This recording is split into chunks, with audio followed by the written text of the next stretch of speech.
Only MIM వాళ్ళ మెప్పు పొందడానికి, లేకపోతే వాళ్ళని మేము మీ అందరూ హిందువులో మీ మనుషులని వాళ్ళతో ఏమంటారు సర్టిఫికేట్ ఇవ్వడానికి సిగ్గుండాలి కొంచెం అన్న.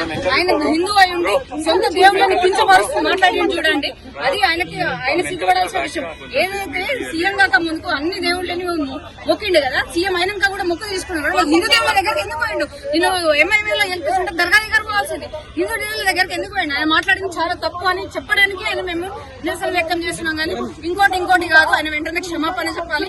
ఆయన క్షమాపణ చెప్పేదాకా ఏ గుళ్ళ దగ్గర మేము తిరిగేది.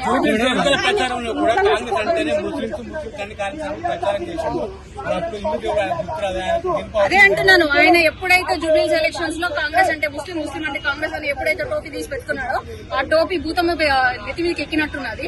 ఆ టోపీ అంతా అని ఫీల్ అయిపోయి ఆయన కూడా మారిపోయినట్టున్నాడు.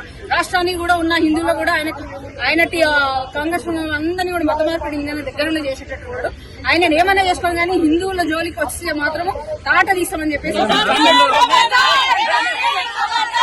మహిళలను కూడా చూడకుండా గోరు మొత్తం వేసిపోయింది. ఇదేమి పాలన నాకు అర్థమైతలేదు. ఇంత వీడైపోయింది, అయినా కూడా విచక్షణ లేకుండా తోస్తా ఉన్నారు. వాళ్ళకి ట్రైనింగ్ ఇస్తున్నారు. ఇదే ట్రైనింగ్ మొన్న ఆయన మాట్లాడుతున్నప్పుడు ఎందుకు రియాక్ట్ అవుతున్నారు? ఎవరు కూడా సెక్యులర్ అని మాట్లాడటం వాళ్ళు ఎందుకు రియాక్ట్ అవుతున్నారు? ఒక హిందూ దేవుళ్ళ గురించి మాట్లాడుతున్నాడు, ఒక సీఎం స్థాయి వ్యక్తి అట్లా మాట్లాడుతున్నప్పుడు ఇంతమంది సెక్యులరిజం గురించి మాట్లాడతారు కదా, ఒక్కరు కూడా రియాక్ట్ అనేది అవుతలేదు. నువ్వు మాట్లాడేది తప్పు, నువ్వు క్షమాపణ చెప్పని ఎవరైనా చెప్తలేరు. అంటే భారతీయ జనతా పార్టీ దేశం కోసం ధర్మం కోసం భారతీయ జనతా పార్టీలో ఉన్న హిందువులా ఇదంతా హిందువులు కదా, మీకు ధర్మం పట్ల బాధ్యతలు లేదా? మీరు వెంటనే రేవంత్ రెడ్డి దాని పట్ల క్షమాపణ చెప్పాలి. అసలు ఎట్లా మాట్లాడతాడు ఒక హిందూ అయి ఉండి? ఆయన తెలియదా? ఆయన ఎన్ని గుళ్ళ తిరిగాడు? సీఎం కాక ముందుకు ఎన్ని గుళ్ళ దగ్గర వెళ్ళి మొక్కినాడు, సీఎం అయిన తర్వాత ఎన్ని గుళ్ళ దగ్గరికి వెళ్ళి మొక్కు తీసుకున్నాడు.